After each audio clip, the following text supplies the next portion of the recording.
You think you can cheat on me and take everything? You're delusional, Jeff. My voice broke the silence of our living room, barely able to contain my rage as I stared at my husband across the table. Jeff didn't flinch. Instead, he sighed heavily, casting an indifferent glance at the divorce papers in front of him. You're making a scene, Laura. Just sign the damn papers. His calm demeanor infuriated me. We'd been married for 15 years. How could he toss it all away so easily? Just like that.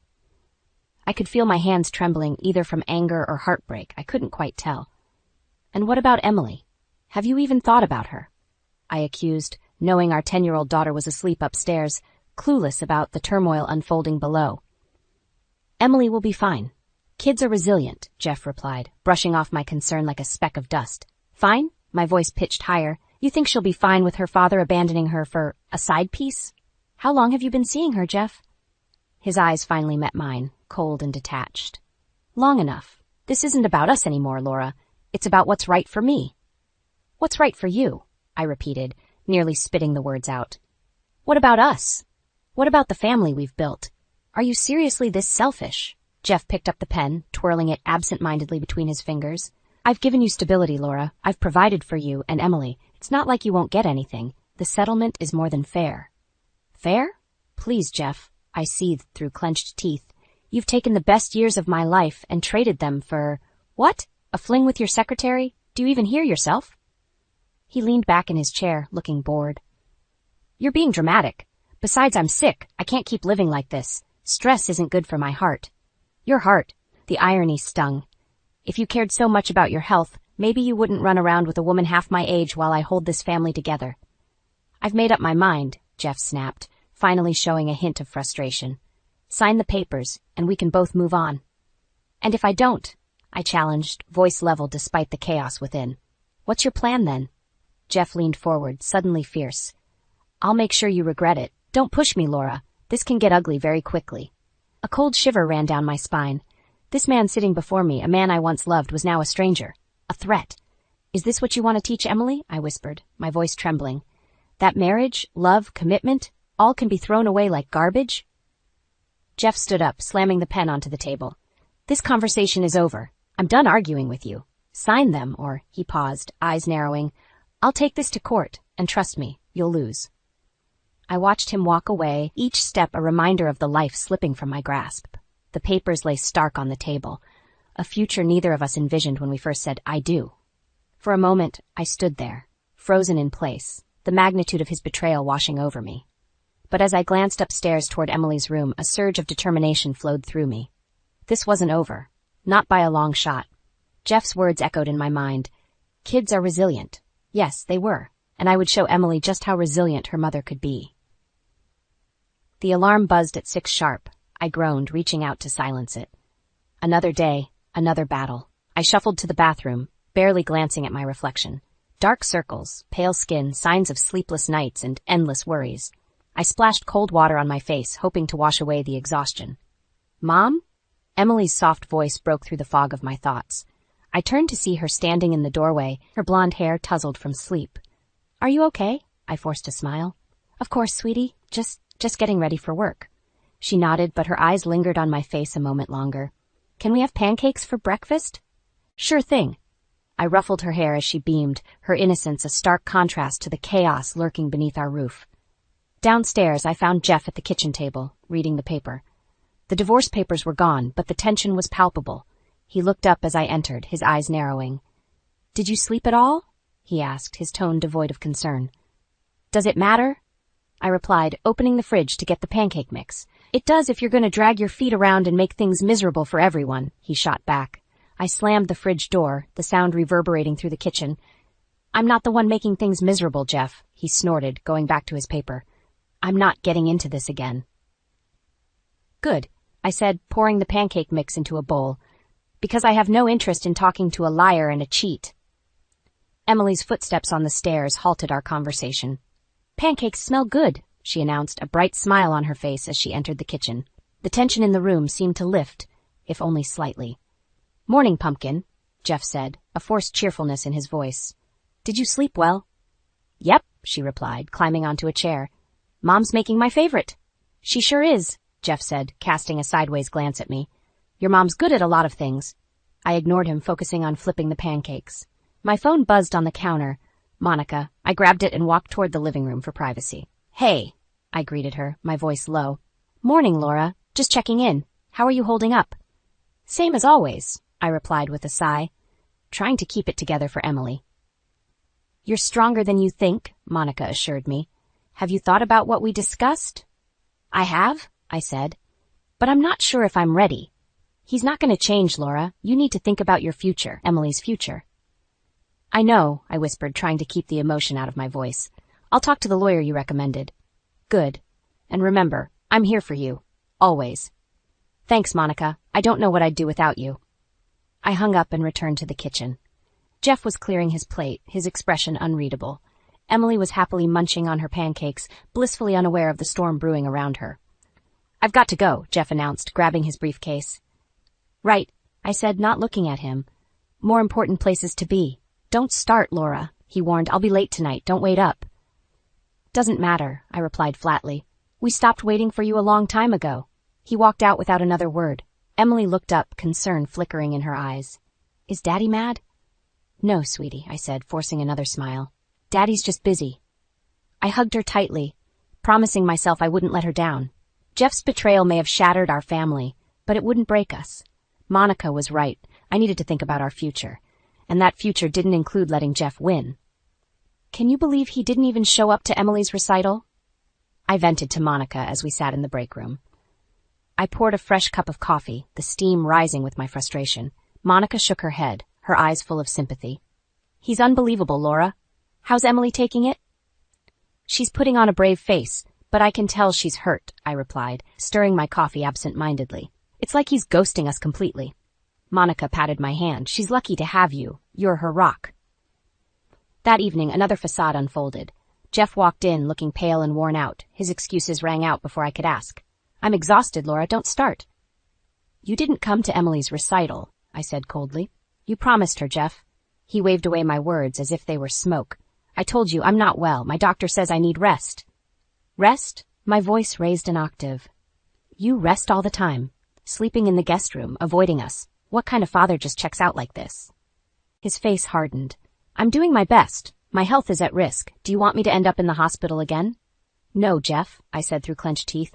But Emily needs her father. I need you. Do you even care? He turned away, ending the conversation with a dismissive wave. I'm going to bed. Don't bother me. That night, as I tucked Emily in, I saw the sadness etched on her face. Mom, why doesn't Dad come home anymore? She asked, her voice small. He's not feeling well, sweetie, I said, trying to keep the bitterness out of my voice. But we're here. We'll be okay. Days turned into weeks, and Jeff's presence became even more sporadic. Every night he arrived later, offering more excuses. I started to notice the small things, unfamiliar perfume on his clothes, new shirts I hadn't bought. Suspicion turned to clarity. One evening, as I cleaned up the kitchen, Emily sat at the table working on her homework. She looked up, frustrated. Mom, I don't understand this math problem. I walked over, sitting beside her. We worked through the problems together, my mind half distracted by Jeff's increasing absence. Suddenly, my phone buzzed. Monica again. Hey, I answered, stepping away from Emily's earshot. Laura, I saw Jeff today, Monica said, her voice urgent. He was having lunch with a woman. They looked close. I swallowed hard. Where? At that new cafe downtown. You need to talk to him, Laura. This isn't right. I know, I whispered, glancing at Emily. I'll handle it. When Jeff came home that night, I was waiting. We need to talk, I said, blocking his path to the stairs. What's this about now? He sighed, clearly irritated. Who was the woman you were with today? I demanded. His eyes widened momentarily before narrowing. You're having me followed now? No, a friend saw you, I replied, keeping my composure. Who is she, Jeff? For a moment he said nothing. Then, with a smirk, he said, She's none of your business, Laura. We're done, remember? Not until Emily knows the truth, I said, my voice steady. I won't let you walk all over us. You're making a mistake, he warned, stepping closer. Back off. I can't, I replied, hands trembling but firm. Not this time. He stormed past me, but the impact of his words lingered. The battle lines were drawn, and this time I was ready to fight back. For Emily. For us. Monica closed the office door behind her, an uncharacteristically serious expression on her face. Laura, we need to talk. I looked up from my work, sensing the urgency. What's up? It's Jeff, she said, taking a seat across from me. I've been doing some digging, not just because I'm your friend, but because something doesn't add up. My heart pounded. What did you find? First, I noticed the withdrawals. Small at first, from your joint account, but they're adding up, Laura. I think he's moving money. I felt a rush of anger. He's already taking everything from me. Now the money too? Monica nodded. And there's more. I followed him after work a few times. He's definitely with that woman, Haley. They're not just seeing each other. They're planning a life together. My stomach churned. The betrayal I felt before was now multiplied. I don't know how much more I can take, Monica. Don't worry, she said firmly. We're getting ahead of this. I've talked to a lawyer. You need to confront him about the money and Haley. That evening, as Jeff walked in, I was ready for him. My eyes met his, unwavering. We need to talk. Now. Not this again, he sighed, rolling his eyes. Can't it wait? No, Jeff, it can't, I said, stepping closer. I know you've been siphoning money. I know about Haley. Stop pretending. He froze, the color draining from his face. Who do you think you are, accusing me like this? The mother of your child? Your wife? For now? I replied coldly. Did you think I wouldn't find out? His eyes narrowed. What are you going to do, Laura? Take everything? Good luck. You're nothing without me. Funny, I said, my voice steady, because I think Emily and I will be just fine. And as for your money games, I've already got a lawyer. You've crossed a line, he snarled, stepping forward threateningly. You should drop this now before you get hurt.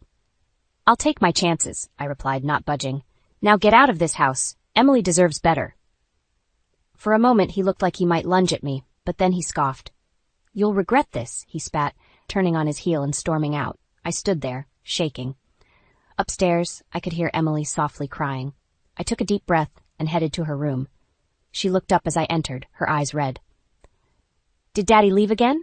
I sat beside her, pulling her into a hug. Daddy's going to be staying somewhere else for a while, sweetheart.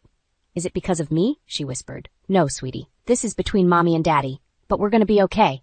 I promise. As I tucked her in, my phone buzzed with a message from Monica. Good job tonight. Stay strong. I replied with a simple, thank you. Lying in bed, I couldn't sleep. Jeff's threats echoed in my mind, but they didn't scare me. They fueled my resolve. He'd taken enough from us. It was time I fought back. In the morning, I met Monica again. We need to gather more evidence, she said. The lawyer thinks we can get him for embezzlement. I nodded. Whatever it takes. As for Haley, Monica added, she'll be his downfall. Trust me. I smiled for the first time in days. Then let's bring him down. As I walked out, I felt the weight lifting. Jeff may have started this war, but I was going to end it, and I was prepared to fight with everything I had. For Emily, for me, for our future. The weight of the evidence Monica and I had gathered was heavy in my bag as I walked into Jeff's office. His secretary, a young woman with a nervous smile, nodded toward the door. He's in a meeting, but he should be out soon. I waited, my heart pounding with anticipation. When Jeff finally appeared, his face darkened at the sight of me. What are you doing here? We need to talk, I said, my voice unwavering. Now. He glanced around, aware of the eyes on us. Fine, let's go to the conference room. As soon as the door closed behind us, I pulled out the folder and tossed it onto the table.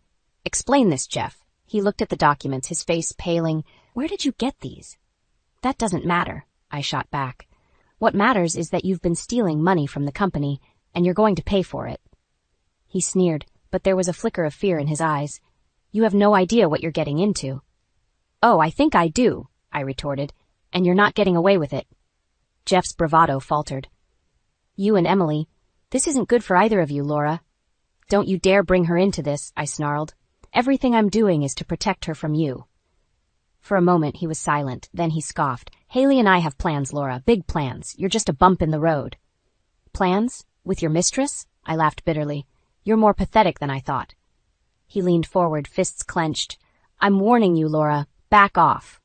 And I'm telling you, Jeff, I said, standing my ground. It's over. You're not getting another penny from me or this company. He stormed out, slamming the door behind him. I took a deep breath, trying to steady my racing heart. I knew this was just the beginning, but I was ready for whatever came next. Later that evening, Monica and I sat with the lawyer, Mr. Davis. He meticulously reviewed the evidence. This is significant, he said, nodding. We have enough to move forward. Jeff's legal troubles are just starting. As I walked out of the office, a small weight lifted off my shoulders. But I knew the battle wasn't over. At home, Emily sensed the tension but said nothing, her eyes filled with questions I couldn't yet answer. One night, while Emily was asleep, I decided it was time to confront Jeff directly about Haley. I waited in the living room, the clock ticking loudly in the silence. When he finally walked in, his tie loosened and his eyes tired, I faced him. "So, you and Haley, how long has this been going on?" He smirked, no longer trying to hide his contempt. "Long enough to know I need out of this prison." "Prison?" I echoed, anger boiling over. "That's what you call our family?" Jeff shrugged. "It's the truth. You and Emily, you're just chains keeping me from being happy." "Happy?" I spat, trembling with rage. "You think betraying your family is going to make you happy?" "I don't care what you think anymore, Laura," he said coldly. "I want the divorce finalized, and I'm moving in with Haley, so you better sign those papers." The finality in his voice hit like a punch to the gut, but instead of breaking me, it steeled my resolve. "You're not taking anything else from us," I said, my voice firm. "Not our money, not our happiness, nothing." "Watch me," Jeff retorted, walking past me without another glance. I watched him go, a whirlwind of emotions surging through me, but one thing was clear. This man would not defeat me. For Emily, for our future, I would fight, and I would win. It had been 3 days since Jeff stormed out, and the house felt lighter without his oppressive presence. I focused on Emily and my job, keeping us both busy. But the looming threat of the divorce still hung over me. I needed to make the next move. Just as I settled in after putting Emily to bed, my phone buzzed. It was Monica. "Laura, we need to talk. Urgent." I called her back immediately. "What's up?" "Jeff's been pushing through the divorce papers. He's demanding custody of Emily, claiming you're unstable." A cold shiver ran through me. "He can't do this, Monica." "He thinks he can," she replied. "But remember, we have the evidence. We need to act now." "All right," I said, my voice steadier than I felt. "I'll contact Mr. Davis first thing in the morning." The next day, seated across from Mr. Davis, I explained Jeff's latest ploy. He listened intently, nodding. "We need to move quickly. I'll file for an emergency hearing to contest his demands for custody, and we'll present the financial evidence." I spent the following days gathering my strength. Emily was my world, and there was no way I would let Jeff manipulate the system to take her from me. The hearing date arrived. I dressed carefully, choosing an outfit that made me feel strong and capable. Monica accompanied me for support, her presence a comforting anchor. In the courtroom, Jeff sat with his lawyer, a smug look on his face. When the judge called our case, I felt a surge of determination. "Mr. Donovan," the judge began, "you're requesting full custody of your daughter on the grounds of your wife's instability. Is that correct?" Jeff's lawyer stood. "Yes, Your Honor. Mr. Donovan believes it's in the best interest of the child." "Our evidence will prove otherwise," Mr. Davis interjected, handing the judge a folder. The judge reviewed the documents, his expression grave. "Financial embezzlement, infidelity, these are serious accusations, Mr. Donovan." "How do you respond?" Jeff's face turned red. "These are all lies. Laura's trying to ruin me." Mr. Davis stood again. "We have irrefutable evidence, Your Honor. Bank statements, photographs, witness testimonies." The judge glanced at me, then back at Jeff. "Given the severity of these accusations and the evidence presented, I am issuing a temporary restraining order against Mr. Donovan. Custody remains with Mrs. Donovan." The gavel came down, and it felt like a weight had been lifted from my shoulders. Jeff stormed out, glaring at me. "This isn't over, Laura." "I know," I replied calmly, "but I'll be ready."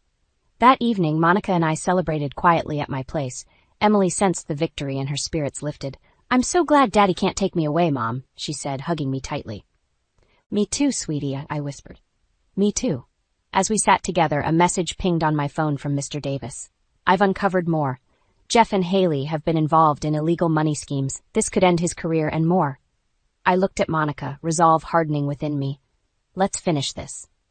The final confrontation was near, and while Jeff's vile nature had tested every ounce of my strength, I knew we were on the cusp of reclaiming our lives. And now, more than ever, I was ready to face him and set things right for Emily and me. Days passed, and with each one, the tension rose. Monica and I worked with Mr. Davis, gathering more evidence against Jeff. His downfall was inevitable, but it couldn't come soon enough. One evening, just as I was cleaning up after dinner, Jeff barged in. The smell of alcohol hit me first, sharp and acrid. "Laura, we need to talk," he slurred. "Jeff, you shouldn't be here," I said, standing firm. "There's a restraining order." He ignored me, his eyes wild. "You think you can ruin my life and get away with it?" You did this to yourself, I replied calmly. You need to leave, now. Suddenly, he grabbed my arm, his grip tight. You'll regret this, Laura. Let go, I shouted, yanking free just as Monica walked in from the kitchen. What's going on here? She demanded, stepping between us. Jeff pointed a trembling finger at me. This isn't over. I need that liver transplant, Laura, and you're going to help me. It's my right after everything I've done for you. I stared at him, the absurdity of his demand sinking in. No, Jeff, I said firmly. You don't deserve anything from me, especially not my liver. You think you can just walk away unscathed? He snarled, his voice rising. You'll regret this, Laura. Monica pulled out her phone, dialing quickly. Security is already on the way, Jeff. You'd better leave. At that moment, Jeff's face contorted with pain, and he clutched his chest, gasping for breath. What the hell did you do, Laura? He wheezed as he collapsed onto the floor. I didn't do anything, I replied, watching as he writhed. Karma's catching up to you. Minutes later, the police and paramedics arrived. They subdued Jeff and attended to his medical emergency. I watched from the doorway as they wheeled him out, my emotions a whirlwind. This man had caused so much pain, yet seeing him like this? Monica placed a hand on my shoulder. You did the right thing, Laura. Remember that. The following days were a blur of legal meetings and emotional conversations with Emily. When Jeff was released from the hospital, he was immediately arrested. Monica had leaked the evidence we collected to the authorities, and Jeff's crimes were now public knowledge. What will happen to Daddy? Emily asked one night, her eyes wide with worry. He broke the law, sweetheart, I explained gently. He has to face the consequences. But will he be okay? She pressed. I hugged her close. He'll get the help he needs, and so will we. We're gonna be okay. Court proceedings moved quickly. The evidence was irrefutable, and Jeff's once arrogant demeanor crumbled under the weight of his actions. The judge sentenced him to prison, his empire of lies and deceit collapsing around him. As Jeff was led away in handcuffs, he cast one last venomous look at me. This isn't over, Laura, he spat. Yes, it is, I replied, turning away. For us, it's finally over. With Jeff behind bars, the air felt lighter. Emily and I began the process of healing. Supported by Monica and the community of friends who rallied around us, we decided to move to a new city, a fresh start away from the shadows of the past. Feeling the cool breeze of a new beginning, I turned to Emily as we unpacked the last box in our new home. We're stronger now, Emily, I said, smiling at her. It's a new beginning for both of us. She smiled back, a hint of her old joy returning. Yeah, Mom, no more pain, just us. Hope filled the room, and with it, the promise of a brighter future. We'd survived the storm, and now it was time to embrace the sunshine ahead. The boxes were finally all unpacked, and our new home felt more like a safe haven. Emily's laughter echoed from her new room as she explored her space, her joy infectious. For the first time in a long while, the corners of our lives weren't shadowed by fear or bitterness. Monica arrived with a bottle of wine and 2 glasses. To new beginnings, she said, smiling as she handed me a glass. To new beginnings, I echoed, feeling a weight lift as we clinked glasses. We sat on the porch, watching the sunset paint the sky in vibrant hues. Emily ran around the yard, her energy boundless. Monica glanced at me, concern flickering in her eyes. How are you really holding up? I took a sip of wine, feeling the warmth spread through me. It's been tough, but I feel like we're finally moving forward. Jeff's out of our lives, and I can focus on Emily without looking over my shoulder. Monica nodded. You're stronger than you think. You never let him break you. The phone buzzed with a text, interrupting our peace. It was Mr. Davis. Jeff's been moved to a high-security prison. He won't be getting out anytime soon. I showed Monica the message, and she nodded approvingly. Good riddance. Late that night, after Monica left, Emily curled up beside me on the couch, a book clutched in her hands. Mom, can you read to me? Of course, sweetie, I said, pulling her close and starting the story. Her eyes grew heavy with sleep as the comforting words filled the room. When she finally fell asleep, I carried her to bed, tucking her in gently. As I looked at her peaceful face, I knew this was the life we deserved, one free from Jeff's manipulations and deceit. Days turned into weeks, and the wounds slowly began to heal. One morning, as I was getting ready for work, Emily came running in with excitement. Mom, look, I painted this in art class. She held up a bright, colorful painting of a flower garden. The joy in her eyes was contagious. It's beautiful, Emily, I said, hugging her. You're so talented. We hung the painting on the fridge, a symbol of our fresh start. Every day, we built new memories, and and the scars from the past faded a bit more. At work, I threw myself into new projects, finding purpose in my career. Monica and I often collaborated, our friendship stronger than ever. One afternoon, she caught me in the hallway.